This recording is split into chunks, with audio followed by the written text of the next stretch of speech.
আজকে chilli copy রান্না করলাম। চিলি কপি রান্না করার জন্য কপিগুলো প্রথমে সেদ্ধ করে রেখেছিলাম, তারপরে এবার এটা একটু করে ম্যারিনেট করে নিচ্ছি।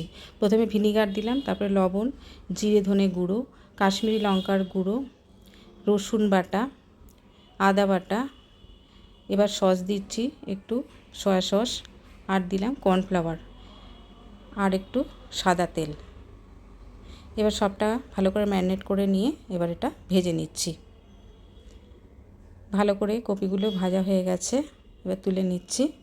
এবার কড়াইতে তেল দিয়ে আমি প্রথমে দিলাম রসুন পেস্ট, তারপরে পেঁয়াজ কুচো, আদা কুচো, এবার দিলাম টমেটো কুচো, একটা বড় টমেটো নিয়ে নিয়েছি, আর পেঁয়াজ একটা ছিল, লবণ দিলাম পরিমাণ মতো।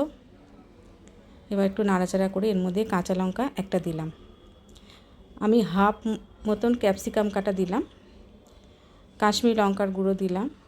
এবার সসগুলো এক একে দেবো। প্রথমে দিলাম সয়া সস, তারপরে চিলি সস, তারপরে রেড চিলি সস দিচ্ছি, আর এবার দেবো একটু টমেটো সস। সব সসগুলো দিয়ে ভালো করে আমি কষিয়ে নিয়েছি, একটু সামান্য জল দিয়ে ফুটিয়ে নেব।